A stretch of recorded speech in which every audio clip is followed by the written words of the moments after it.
लिए। तो अब देखना ये प्रीति कि किस तरीके से कांग्रेस पार्टी पंजाब में स्थिर होती है।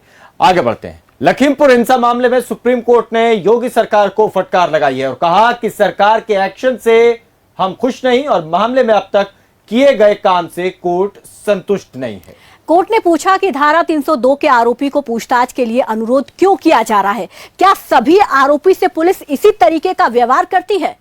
और उधर सुप्रीम कोर्ट ने यह भी कहा कि सरकार से कहा है कि 20 अक्टूबर को मामले की अगली सुनवाई करेंगे। सीजेआई ने यूपी सरकार के वकील से कहा कि आपको तब तक हाथ पर हाथ रखकर नहीं बैठना है, आप तेज कार्रवाई करें और जो अधिकारी काम नहीं कर रहे उन्हें हटाने की भी कार्रवाई हो। ये बात सुप्रीम कोर्ट ने आज सुनवाई के दौरान कही है और कहीं ना कहीं योगी सरकार को फटकार इसमें लगाते हुए देखा गया। और सुप्रीम कोर्ट में साफ ये कहा गया है कि जिस तरीके से सरकार काम कर रही है उसे लगता है कि कथनी और करनी में फर्क है। चलिए प्रीति, हमारे साथ हमारे पॉलिटिकल एडिटर संजीव कपासिया जुड़ गए, उनसे बात करेंगे और ज्यादा इसको समझने की कोशिश करेंगे कि सुप्रीम कोर्ट की इस कार्रवाई के आखिर अब क्या मायने निकाले जाएं, क्या अब योगी सरकार एक्शन में दिखाई देगी। संजीव।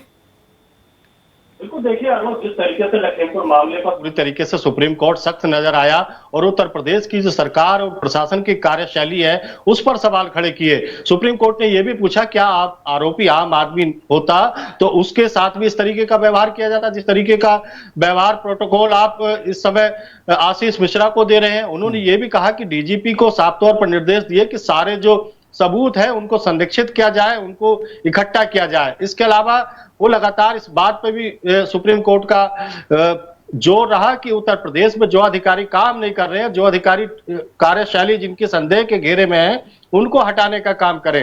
हालांकि जो मुख्य आरोपी है आशीष मिश्रा, अरुण, उसके नेपाल भागने की जो बात है वो सामने आ रही है। उनके पिता जो टैनी महाराज हैं वो राजधानी दिल्ली से अभी लखनऊ के एयरपोर्ट पर पहुंचे और वहां से बीबीआईपी के गेस्ट हाउस पहुंचे हैं। मीडिया से उन्होंने बात करने की कोशिश की लेकिन कोई जवाब देने की स्थिति में नहीं थे अजय मिश्रा। अब पूरे मामले का उत्तर प्रदेश नहीं पूरे देश में सियासीकरण हो गया है, पूरी तरीके से राजनीतिकरण हो गया है। संजीव, लेकिन थोड़ी देर पहले ये जानकारी मिल रही थी कि यहाँ पर अजय मिश्रा की तरफ से बयान दिया गया और वो ये कह रहे हैं कि कल उनका बेटा कोर्ट के सामने पेश होगा।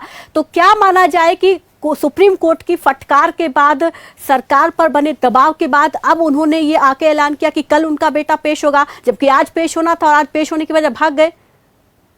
बिल्कुल, देखिए एक 302 के आरोपी को दो बार उत्तर प्रदेश की पुलिस निवेदन करती है कि आप थाने में आइए, अपने बयान दर्ज कराइए, अपने पक्ष में जो भी आपके पास साक्ष्य हैं उनको पेश करिए। तो इस तरीके की पूरी घटना हास्यास्पद तो लगती है।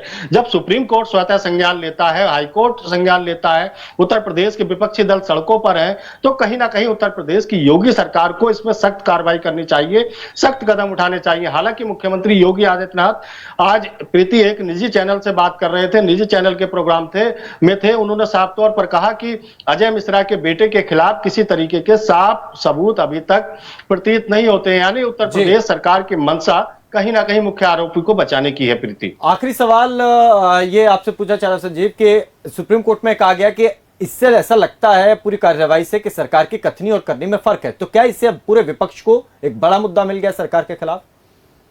बिल्कुल, देखिए विपक्ष लगातार योगी सरकार पर कानून व्यवस्था को लेकर हमलावर है। लखीमपुर की घटना ने और पूरी तरीके से आग में घी डालने का काम किया, विपक्ष को एक बड़ा मौका दिया है और विपक्ष इसको लपकने में भी कामयाब रहा है। कांग्रेस की जिस तरीके की रणनीति रही, छत्तीसगढ़ के मुख्यमंत्री आए, पंजाब के मुख्यमंत्री आए, इसके अलावा जो पूर्व मुख्यमंत्री हैं राजस्थान के राजेश पायलट के बेटे सचिन पायलट, वो उत्तर प्रदेश आए, तमाम नेताओं ने आने का काम किया। आज भी पूर्व मुख्यमंत्री अखिलेश यादव बहराइच पहुंचे हैं, इससे पहले लखीमपुर खीरी गए। तो कहीं ना कहीं विपक्ष पूरे मामले को ठंडा करने के मूड में नहीं है अरुण, और कहीं ना कहीं इसको पूरी तरीके से माइलेज के रूप में देख रहे हैं कि कहीं ना कहीं 2022 में इसका फायदा हो सकता है। चलिए, बहुत शुक्रिया संजीव इस पूरी जानकारी के लिए। तो अब ये पूरा मसला कहीं ना कहीं राजनीतिक रूप से और बड़ा होता चला जाएगा। प्रति हम देखेंगे इसमें कि अभी क्योंकि सुप्रीम कोर्ट में जो कार्रवाई हुई है, जिस तरीके से फटकार लगी है, उसके बाद विपक्ष इसे अब और ज्यादा भुनाएगा कि सरकार की कथनी करने में फर्क है कि अगर सुप्रीम कोर्ट की तरफ से ये बात आती है। बिल्कुल, सरकार की तरफ से जिस तरीके से इस मामले पर सियासत ना हो इसकी कोशिश की गई, लेकिन कहीं ना कहीं ये सरकार की ही चूक यहाँ पर बनती जा रही है कि ये सरकार पर ही भारी पड़ रही है और इसे कहीं ना कहीं अपने पैर कुल्हाड़ी मारने जैसी बात भी अब कुछ विपक्षी नेता जो है वो कह रहे हैं। चलिए एक छोटा सा ब्रेक यहाँ पर हम ले